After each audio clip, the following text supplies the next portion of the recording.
안식구 첫날 이른 아침, 아직도 동이 트기 전에 몇 사람의 여인들이 예수님의 무덤을 찾아갑니다. 그리고 그곳에서 그들은 다시 살아나신 부활하신 예수님을 만나게 되죠. 그리고 그들은 그것으로 끝난 것이 아니라 즉시로 제자들에게로 달려가서 오늘 주님이 살아나셨다고, 주님이 정말 부활하셨다고 그들은 전하게 됩니다. 그 이야기를 듣고 요한과 베드로는 그 무덤으로 달려와 봅니다. 그리고 그 무덤 속을 이렇게 들여다보니 정말 거기에 예수님이 안 계시더라. 성경은 그 부분을 이렇게 표현을 하고 있더라고요.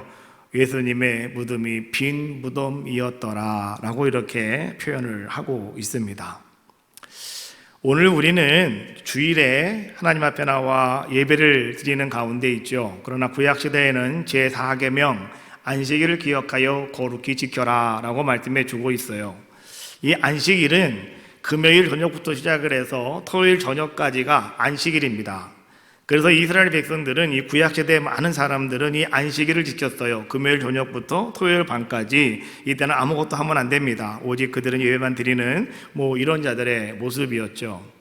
자, 그런데 오늘 이제 우리는 이 안식일에 예배를 드리는 것이 아니라 우리는 이 주일에 예배를 드리고 있잖아요. 왜 우리가 주일에 예배를 드려야 되는 것입니까? 라고 이렇게 물으시는 분들이 가끔은 계시더라고요.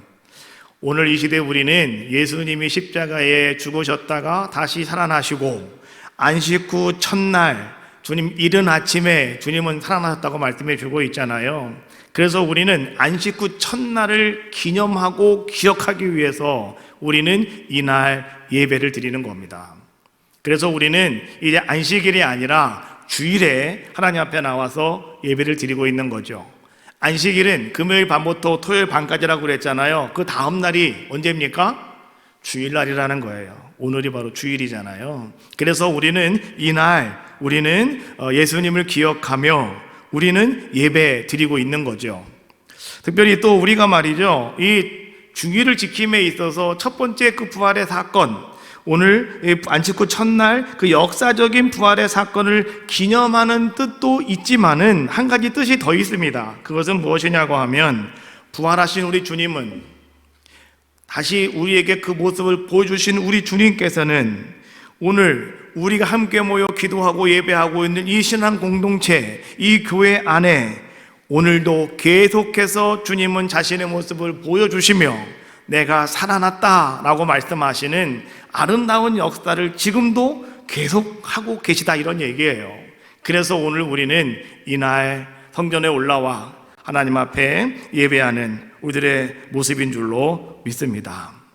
오늘 주님이 살아나신 날, 오늘 단 하루 사이에 주님의 부활은 입에서 입으로 퍼져나가기 시작을 합니다. 그러더니 그것이요, 이 말이라고 하는 것이 발 없이 천리를 간다고 그러잖아요. 어디에 숨었는지 몰랐던 제자들의 귀에 다 들어가게 돼요. 그래서 그 제자들이 다시 다 어디로 모입니까? 예루살렘으로 다 그들이 모여들게 됩니다. 그러나 그 제자들은 아직도 이 유대인들이 두려웠습니다. 그래서 그들은 문을 다 안으로 꽁꽁꽁 잠그고 그들은 그 안에서 사금사금 소곤소곤 그들이 모여서 서로에게 묻기를 시작합니다. 예수님이 살아나셨다며, 갔더니 빈 무덤이라며, 마리아는 예수님을 보았다며, 막 서로 막 그렇게 얘기하고 있는데요. 자, 그런데 그때 호련히 주님께서 그들 가운데 나타나시는 겁니다. 이것이 오늘 본문 20장 19절에 있는 말씀이죠. 자, 한번 여러분이 한번 같이 읽어봅시다. 19절 시작. 이날 곧 안식 후 첫날 저녁 때에 제자들이 유대인을 두려워하여 모인 곳에 문들을 닫았더니 예수께서 오사 가운데 서서 이르시되 너희에게 평강이 있을지어다. 자, 여러분, 여기서 우리는 잘 보셔야 될 단어가 하나가 더 있습니다. 무엇이냐고 하면, 자, 안식 후 첫날 주일을 얘기한다고 제가 얘기했습니다. 자, 그런데 이른 새벽 미명의 시간에 마리아는 무덤에 가서 살아나신 예수님을 보았고, 그리고 오늘 제자들이 두려움 속에 있을 때 주님은 언제 제자들을 찾아와서 그들에게 예수님의 살아나신 모습을 보여주셨느냐?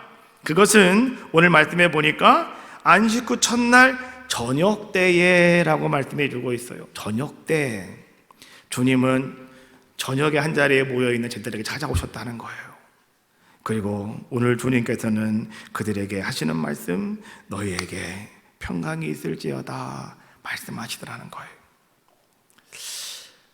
우리가 믿음 생활, 신앙생활 함에 있어서 여러분 주일에 아침에 와서 예배를 드리죠. 주님 만나니 참 마음이 평안하고, 오늘 동행이라고 하는 중창단의 찬양을 듣다 보니 아 맞아, 주님이 여기까지 우리와 동행해 주셨네, 아 감사하네.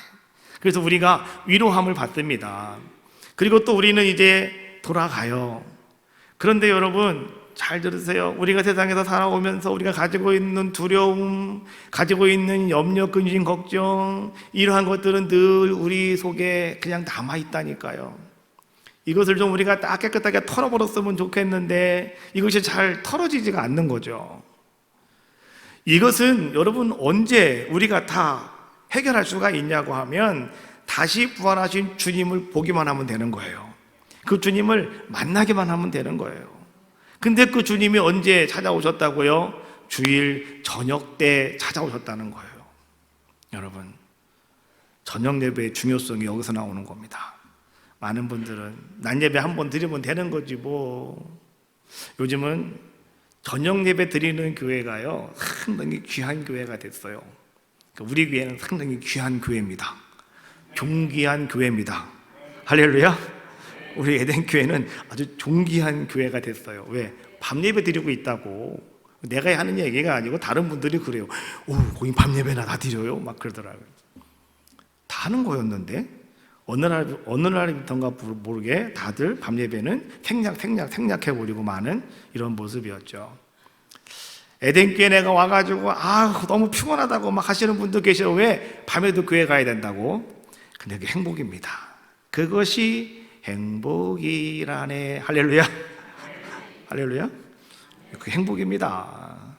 밤에 와서 여러분 우리가 주님 만남으로 말미암아서 여러분 지금까지 가지고 있던 무거운 짐, 두려운 짐, 이러한 모든 것들이 다 풀어지게 되는 거예요. 주님이 어떻게 말씀해 주고 계십니까? 찾아오셔서 너희에게 평강이 있을지어다, 이 말씀이 들려오면 그 말씀과 함께 여러분의 모든 것은 다 해결되어질 줄로 믿습니다. 여러분, 그래서 말이죠, 오늘 주님이 저녁에 그들에게 찾아오셔서 주님이 그들의 모든 두려움을 사라지게 만들어 주셨다. 그리고 20장 1절 말씀해 보니까 예수께서 또 이르시되 너희에게 평강이 있을지어다 말씀하시고, 아버지께서 나를 보내신 것 같이 나도 너희를 보낸다. 주님은 그렇게 말씀하고 계시더라는 거예요. 우리는 주님이 찾아오셔서 말이죠, 저녁에 찾아오셔서 주님은 제자들에게 무슨 일을 하셨을까? 아까 얘기했던 것처럼 우리 속에 두려운 문제, 또 우리 속에 있는 걱정, 근심, 모든 문제들을 주님께서 깨끗하게 다 해결해 주셨고 그들을 위로해 주시려고 오늘 주님이 찾아오셨나? 근데 그게 아니라는 겁니다. 21절 말씀에서 우리에게 주님이 제자들을 찾아오셨던 이유가 무엇인가를 분명하게 말씀해 주고 있는 거예요. 주님이 그 제자들에게 와서 봐라, 나 살아났다니까, 이거 자기가 살아났다고, 주님이 자신이 살아났다고 하는 것을 증언하기 위해서 오신 것도 아니었다라고 하는 겁니다. 그럼 주님은 왜 오셨느냐? 오늘 말씀이 이렇게 우리에게 전해 알려주고 있는 것이죠. 뭐라고 말씀하셔요? 아버지께서 나를 보내신 것 같이 나도 너희를 보내노라. 오늘 주님이 찾아오신 이유는 다른 것이 아니라 아버지가 오늘 나를 이곳에 보내줬던 것처럼, 이 땅에 보내줬던 것처럼 나도 이제 사랑하는 너희 제자들, 내 제자들아, 나도 너희들을 보내기 위해서 내가 이곳에 온 거야. 내가 부활을 증거하려고 온 것도 아니고 내가 너희에게 위로함 주려고 온 것도 아니야. 내가 온 목적은 바로 내가 너희를 보내기 위해서 내가 이곳에 왔다라고 오늘 주님께서는 말씀해 주고 계시는 거죠. 요한복음을 읽다가 보면 이 요한복음 말이죠, 예수님은 보냄받은 자라고 하는 것을 아주 강력하게 강조하고 있는 것이 바로 요한복음에 있는 말씀입니다. 1장 1절 말씀해 보면 태초로부터 태초에 말씀이 계시니라 라고 말씀해 주고 계시죠. 태초에 계신 하나님의 말씀으로 이 땅에 성육신하신 예수님께서는, 자 1장 14절 말씀해 보니까 뭐라고 말씀해 주고 있냐고 하면 예수님은 세상으로 보내지셨다라고 말씀해 주고 있어요.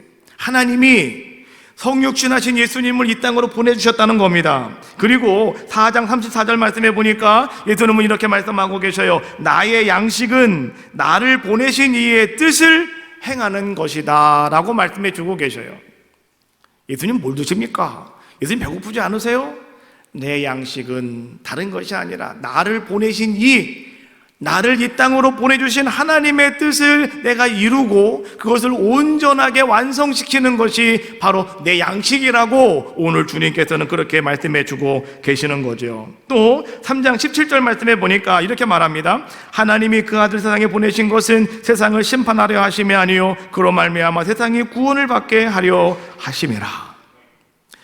하나님이 그 아들을 세상에 보내신 것은, 예수님을 이 땅에 보내신 것은 세상 사람들을 심판하려고 하는 것이 아니라 세상 사람들을 구원하시려고 오늘 주님은 이 땅에 예수님을 보내셨다고 오늘 요한은 우리에게 말씀해 주고 있는 거죠. 세상을 구원하기 위해서 이 땅에 보냄받으신 이가 예수님이시라면, 그러면 오늘 예수님께 보냄을 받는 제자들 역시 어떤 일을 하기 위해서 그들은 보냄을 받는 자들의 모습이겠느냐라고 하는 것이죠. 우리도 마찬가지로 세상을 구원하기 위해서, 세상을 정죄하기 위해서, 세상을 심판하기 위해서 오늘 주님을 여러분들을 보내는 것이 아니라 세상을 구원하기 위해서 오늘 주님은 여러분들을 보내노라 말씀해 주고 계시다는 거죠. 언제요? 오늘 주일에. 특별히 오늘 밤예배에 오시는 분은 더 놀라운 말씀을 들을 수가 있어요. 밤예배에 꼭 나오시기 바라겠습니다. 예, 밤예배는 꼭 나오셔야 되는 거예요. 예수님께서 지금 우리에게 나도 너희를 보낸다라고 하는 이 말씀은요, 여러분, 예수님의 명령입니다.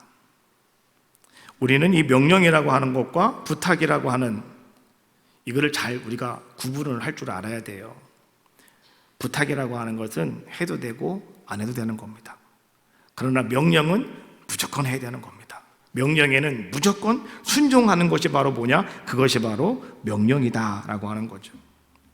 아직 한 번도 오늘 여러분들이 나가서 예수님의 부활을 전하지 못하고 있다면 여러분 아셔야 됩니다. 나는 지금까지 한 번도 주님의 명령에 순종해 보지 못했구나라고 하는 겁니다. 오늘 주님은 여러분들에게 부탁하신 것이 아닙니다. 명령이라고 하는 사실을 분명히 아셔야 돼요. 그래서 여러분들은 나가 사람들에게 전하셔야 됩니다. 여러분 사람들에게 가셔야 되는 거예요. 가서 뭘 하셔야 되느냐? 오늘 주님의 부활의 증인이 여러분들이 되셔야 된다라고 하는 거죠. 우리가 신앙생활을 함에 있어서 오늘 여러분의 삶 속에 말이죠, 이 부활신앙에 확신이 없다면 우리는 신앙생활 하는 게 유미무이합니다. 기쁨이 없다는 거예요. 그러나 여러분들이 말이죠, 부활신앙에 대한 확고한 믿음을 가지고 있고 확신을 여러분들이 붙잡고 있다고 한다면 여러분의 삶은 너무너무 기쁜 겁니다. 여러분 너무너무 감사한 겁니다. 모든 것들이 다 여러분 기쁨 속에서 말이죠, 여러분들이 막 기뻐하며 춤추며 그 일을 감당할 수 있는 우리들의 모습이 되어질 수가 있다라고 하는 거죠. 만약에 오늘 여러분들의 삶 속에 기쁨이 없다면 오늘 여러분들은요, 이 부활의 기쁨을 만끽하지 못한 겁니다. 아직도 여러분들은 이 부활의 확신을 여러분 속에 쫙 뿌리내지 못했다라고 하는 거죠. 그래서 우리는 이 기쁨이 내 삶 속에서 사라져버리고 마는 거죠. 사회적으로 바라본다면 모든 사람들은 여러분 이 기쁨이라고 하는 것을 상실하게 되면 그때부터 사람들은 뭘 쫓아가는지 아십니까? 쾌락을 따라가는 겁니다. 쾌락을 쫓아가는 거예요. 기쁨이 없으니까 대체하기 위해서 쾌락을 쫓아가는 겁니다. 쾌락을 쫓아가 사람들은 뭘 하고 있어요? 요즘에 한국에 문제가 되고 있는 마약이 극성을 부리게 되는 거죠.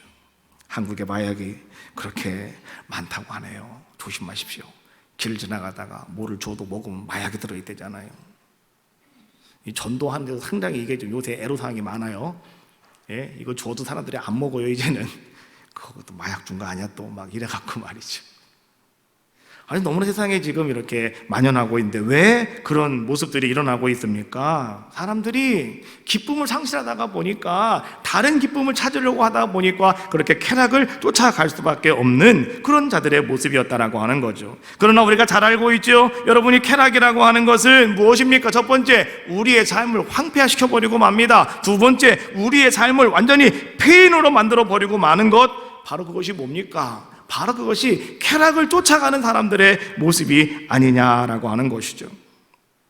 오늘날도 우리의 모든 삶 속에 정말 다시 부활하신 예수님의 증인이 되어서 여러분들이 그 기쁨을 누릴 수가 없어서, 어떻게 누릴 수가 없어서 그 기쁜 모습을 가지고 나가서 막 사람들에게 복음을 전하는 기쁨의 그 기쁨을 나누는 사람이 있는가 하면, 그러나 아직도 우리는 어떤 회의 속에 빠져서 아직도 우리는 긴가민가하며 그렇게 한 번도 나가서 전하지 못하는, 기쁨을 사람들에게 나눠주지 못하는 이러한 교인들도 있더라라고 하는 거죠. 예수님의 제자들 가운데 또 그런 사람이 있었죠. 우리가 잘 알고 있는 도마라고 하는 제자였죠. 도마는 예수님께서 말이죠, 이제 저녁 예배에 찾아오셨는데, 도마는 그날 무슨 좋은 스케줄이 있는지 바쁜 일이 있는지 누구를 만나러 갔는지 하여튼간 도마는 밤 예배 안 나왔단 말이에요. 저녁 예배 안 나왔단 말이에요. 다른 곳에 가서 있단 말이죠.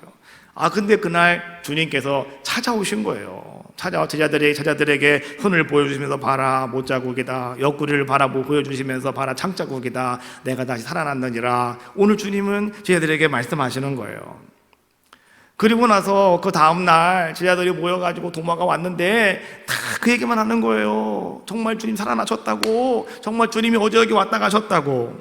근데 도마는 그런 이야기를 들으면서 말이죠, 정말 예수님이 살아나셨는가 보다 라고 생각은 드는데요, 근데 도마는 나도 내 손으로 만져봐야 돼, 나도 내 눈으로 똑똑히 봐야 돼 라고 이야기하면서 도마는 그것을 믿지 못하겠노라고 이렇게 이야기하는 이런 자의 모습이었다라고 하는 거죠. 그래서 주님은 다시 일주일이 지난 주일에, 아마도 그때도 저녁 예배였던 것 같아요. 저녁 예배에 다시 주님은 찾아오셔서 도마를 톡 찍어서 말씀하십니다. 자, 20장 27절로 28절에 있는 말씀이죠. 도마에게 이르시되 내 손가락을 이리 내밀어 내 손을 보고 내 손을 내밀어 내 옆구리에 넣어보라. 그리하여 믿음 없는 자가 되지 말고 믿는 자가 되라. 도마가 대답하여 이르되 나의 주님이시요 나의 하나님이시니이다. 도마가 이제 그날은 주일 저녁에 기다리고 있는 거예요. 같이 이제는 열심히 찬송하고 막 기도하고 있는데 정말 주님 또 찾아오셨다는 거죠. 그리고 그 많은 사람 가운데 도마야 라고 말씀하시며 도마에게 말씀하시는 거예요. 내 손을 내밀어 내 못자국을 만져보고 내 손을 내밀어 내 옆구리에 손 한번 넣어보아라. 그리고 도마야, 믿음 없는 자가 되지 말고 너는 믿는 자가 되라고 오늘 주님은 말씀하시죠. 근데 도마가 그러한 예수님 앞에 엎드립니다. 그리고 도마는 이렇게 그의 신앙 고백을 하고 있어요. 나의 주님이시요 나의 하나님이십니다.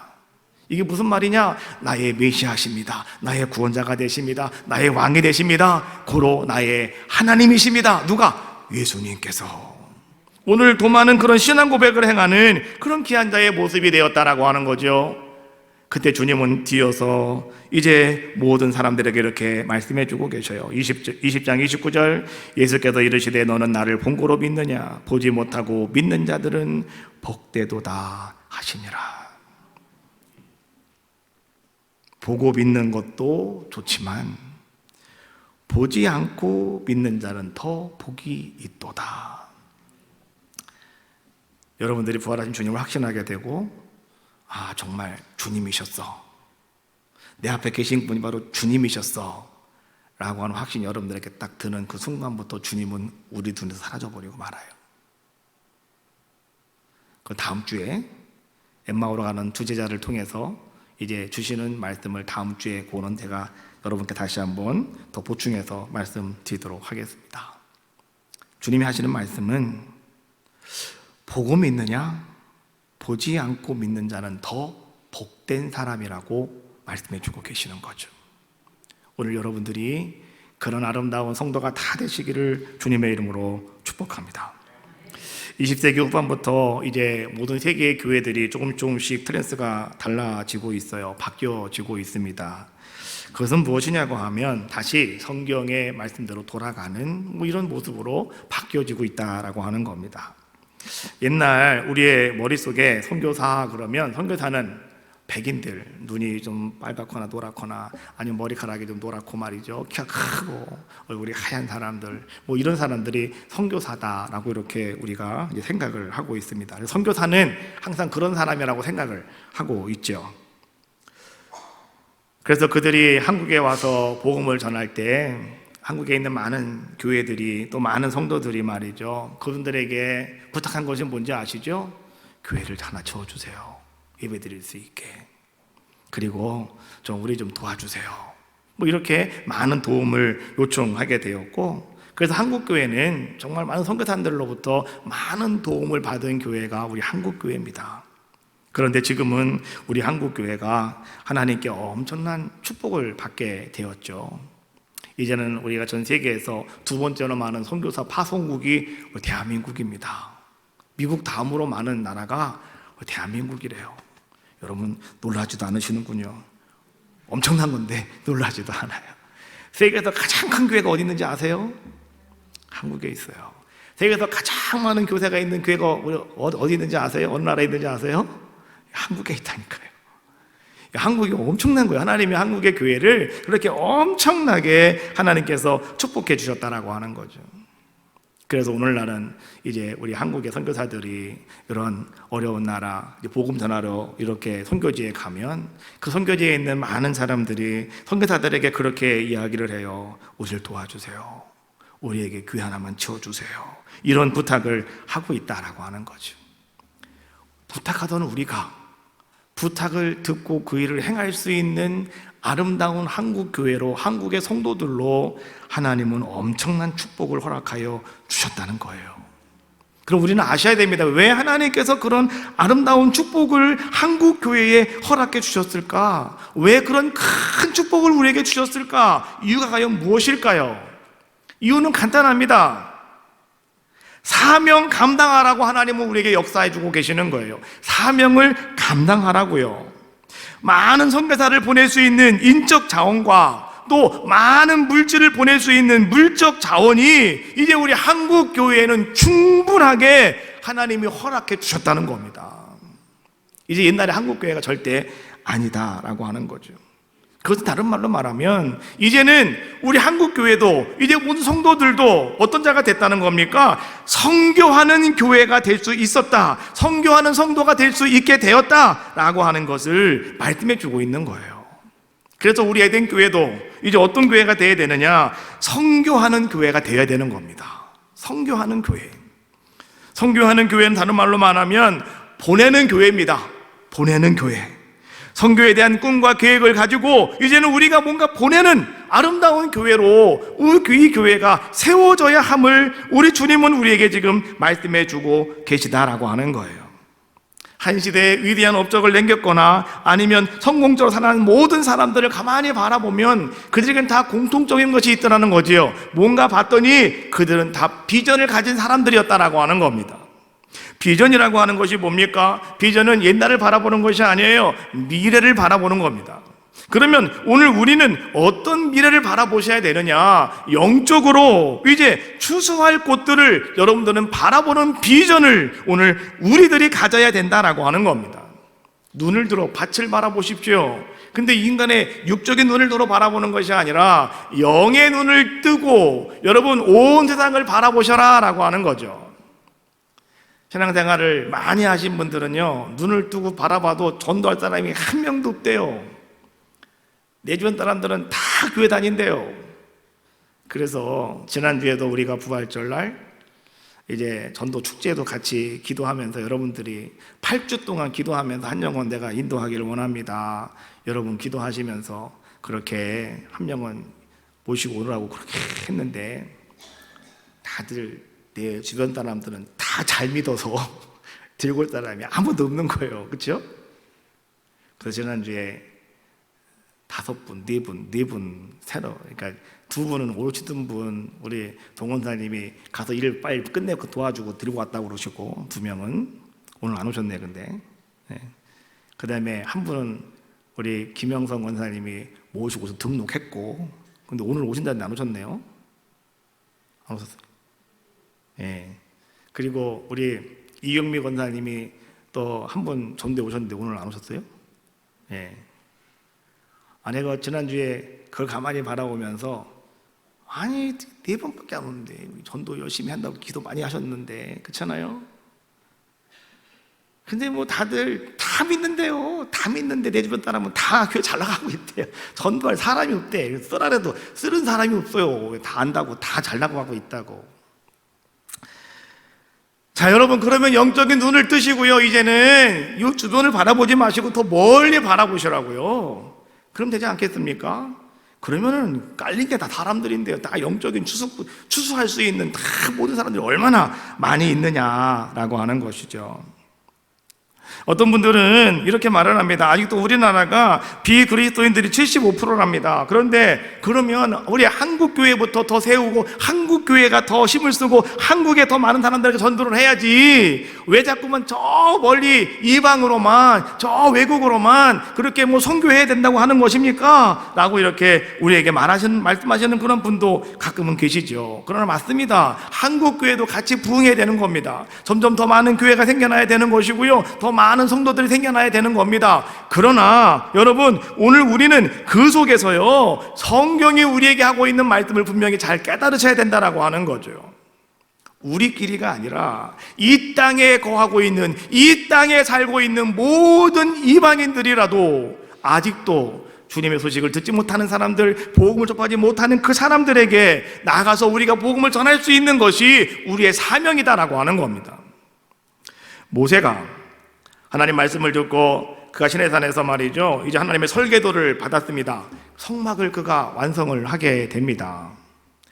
그때부터 이제는 하나님 주신 법궤를 이스라엘 백성들이 가지고 움직이는 성막 법궤 시대가 500년 동안 이어지게 되는 겁니다. 그리고 나서 솔로몬이 이제 아버지의 유언에 따라서 성전을 건축을 하게 되죠.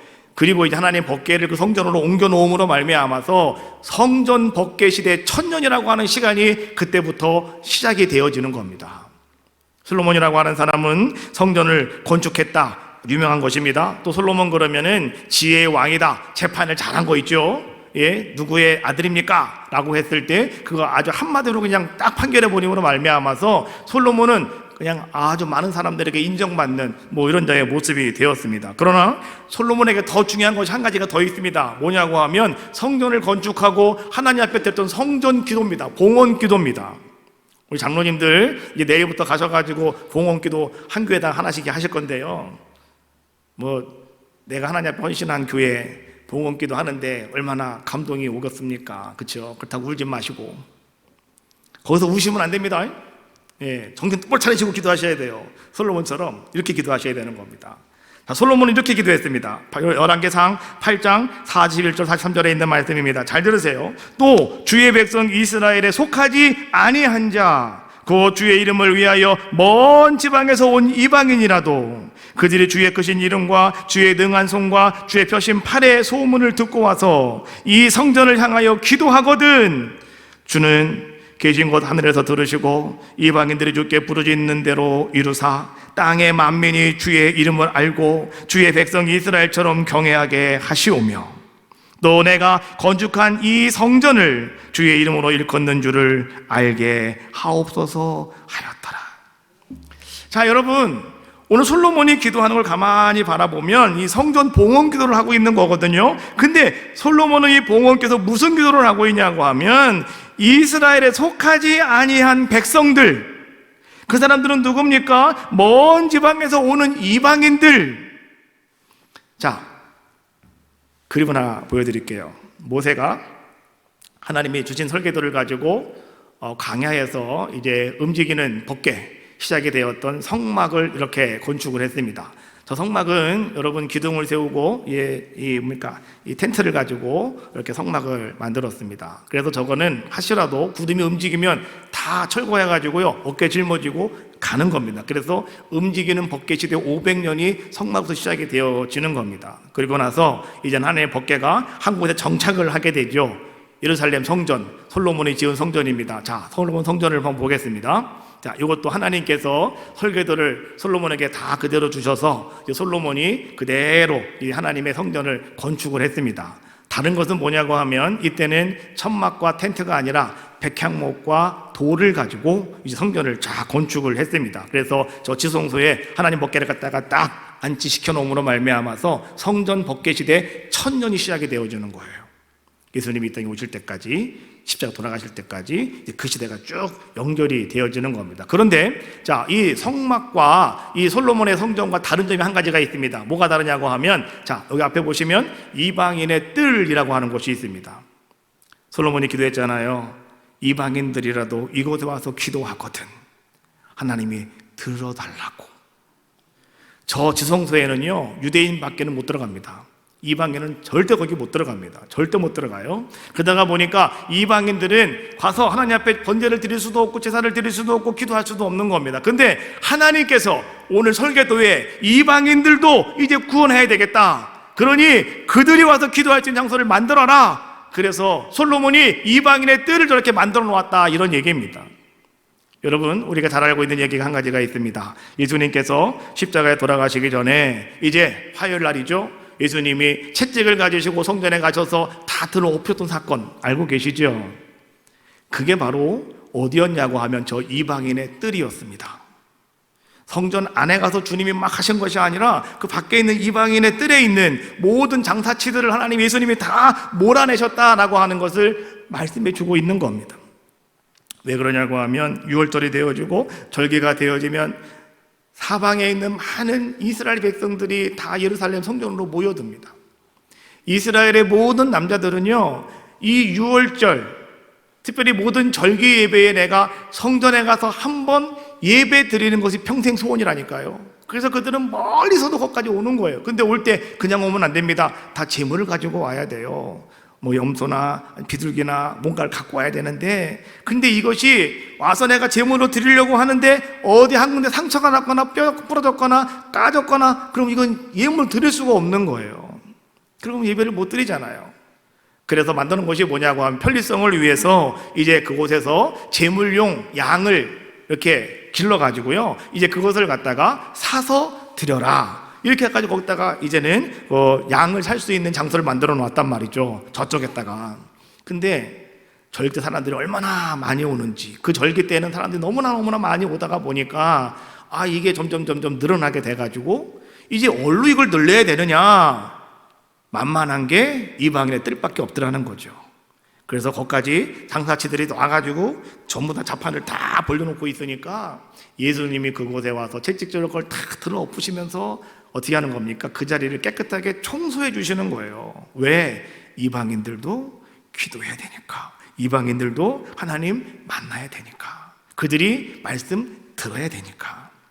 그래서 솔로몬의 이 기도를 말이죠, 나중에 이사야가 선지자가 그대로 이 말씀을 인용하는 것이 이사야 56장 7절에 있는 말씀이죠. 내가 곧 그들을 나의 성산으로 인도하여 기도하는 내 집에서 그들을 기쁘게 할 것이며 그들의 번제와 희생을 나의 제단에서 기꺼이 받게 되리니 이는 내 집은 만민이 기도하는 집이다. 이사야가 이 말씀을 선포하고 이 말씀을 그대로 누가 인용을 하십니까? 예수님이 이 말씀을 그대로 인용하시는 거예요. 언제? 채찍질 하실 때 뭐라고 말씀하셨습니까? 마가복음 11장 17절 가르쳐 이르시되 기록된 바 내 집은 만민이 기도하는 집이라 칭함을 받으라고 하지 아니하였느냐, 너희는 강도의 소굴을 만들었도다 하시며. 오늘 주님은 말씀하십니다. 내 집은 만민이 기도하는 집이라고, 칭함을 받으라고 오늘 솔로몬이 그렇게 기도하지 않았느냐?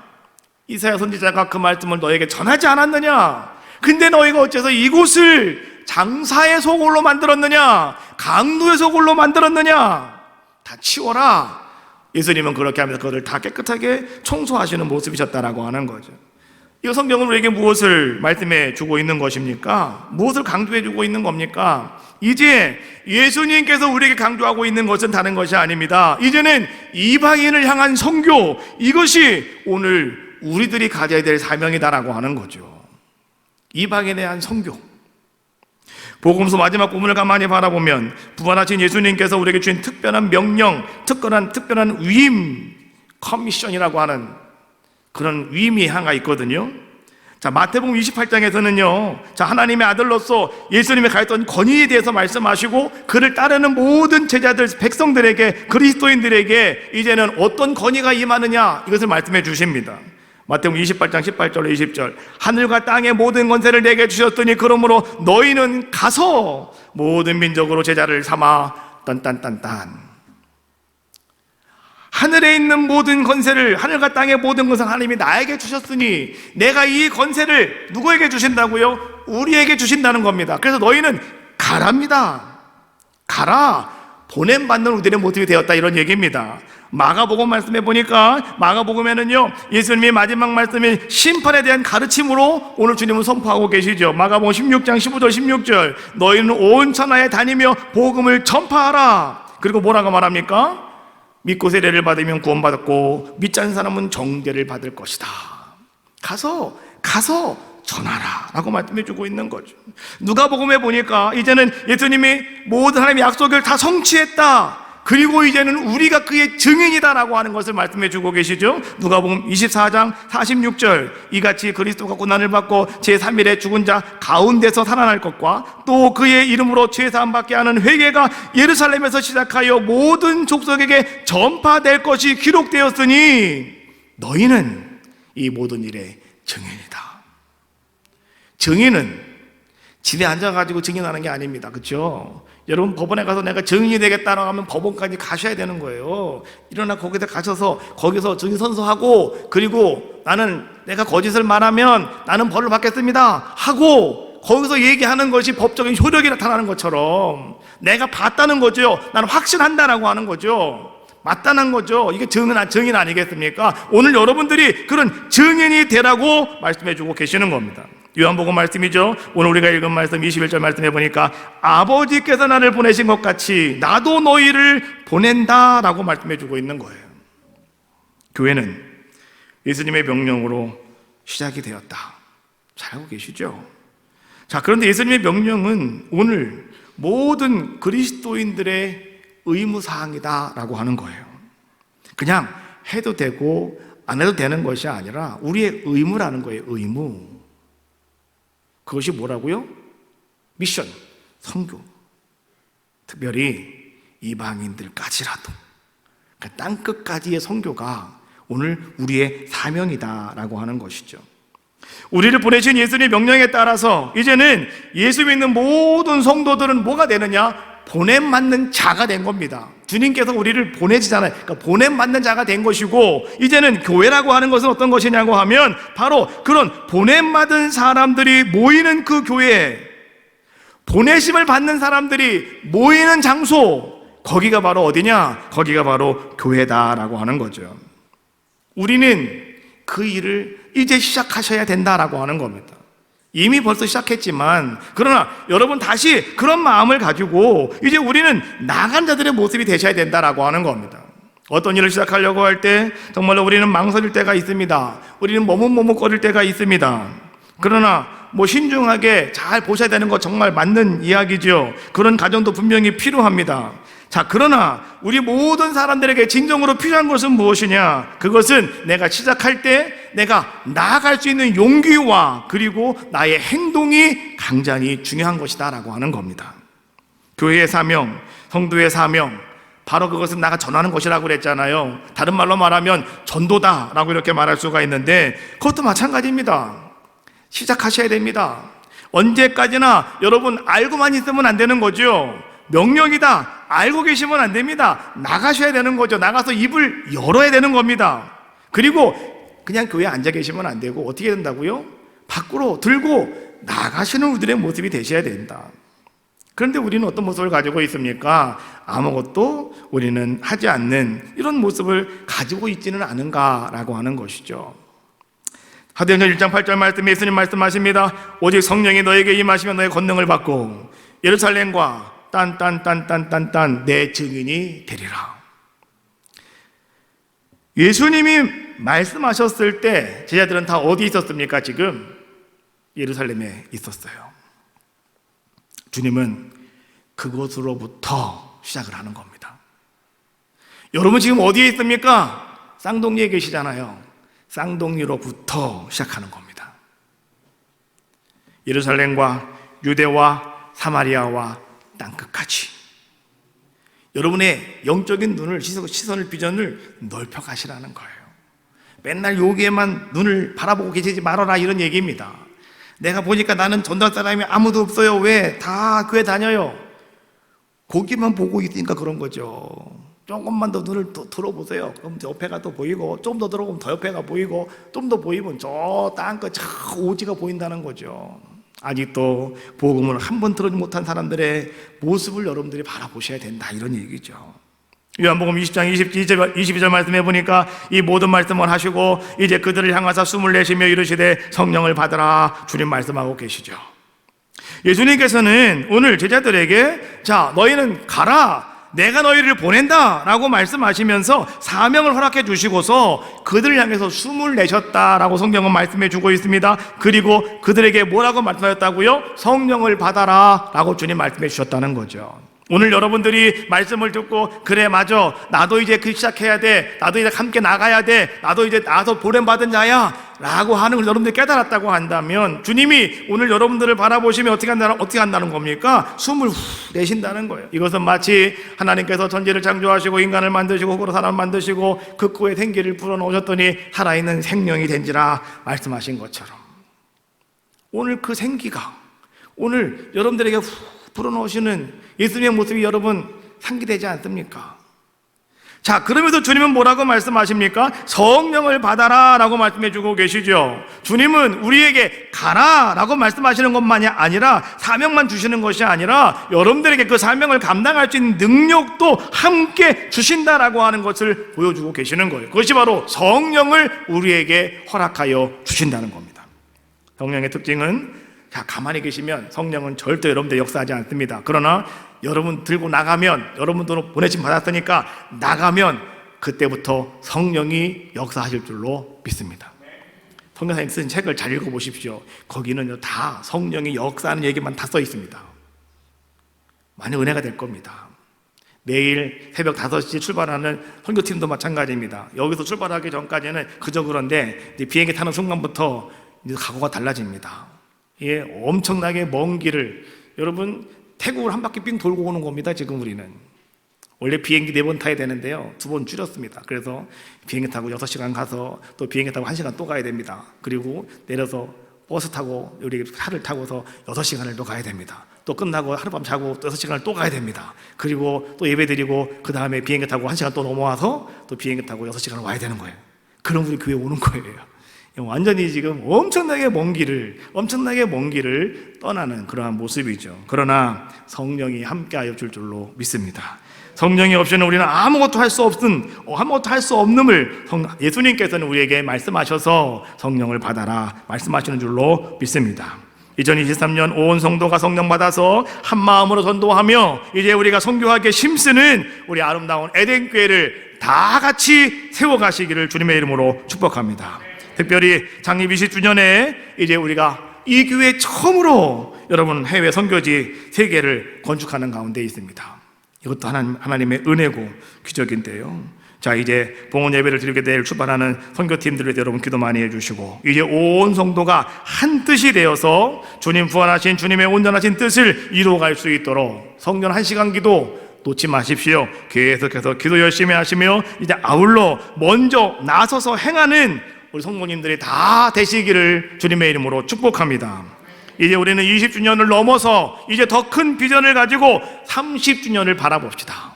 30주년에는 하나님이 어떤 일을 행하실까? 저는 설레고 기대가 됩니다. 앞으로 10년 뒤, 그러면 저도 이제 뭐 또 은퇴한다고 얘기가 나오겠는데,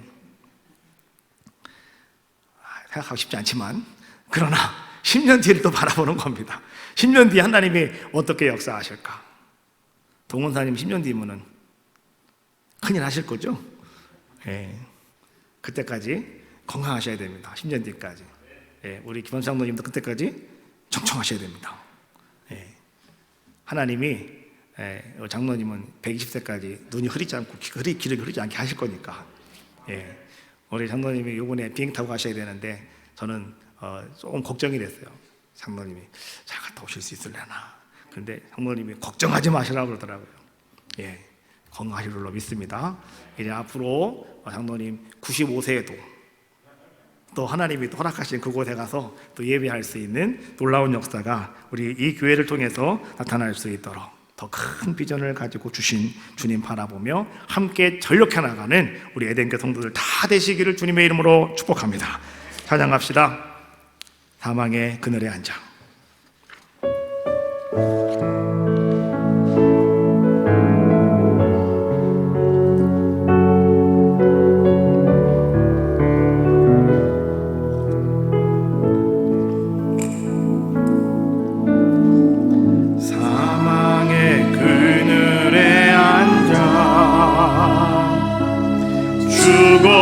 죽어가는 나의 백성들 전망과 굶주림에 갇힌 자들이 내 마음에 오랜 슬픔 고통의 멍에에 매여 울고 있는 나의 자녀들 나는 이제 일어나 저들의 멍에를 꺾고 눈물 씻기기 원하는데 누가 내게 부르짖어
제자 삼으라 나의 길을 가르치라 세상 모든 사 내게 알렸나니 가소 제자 삼으라 나의 길을 가르치라 내가 너희와 항상 함께 다시 한번 합시다. 가소 제자 삼으라 가소 제자 삼으라 세상 많은 사람들을 세상 모든 영혼이 내게 달렸나니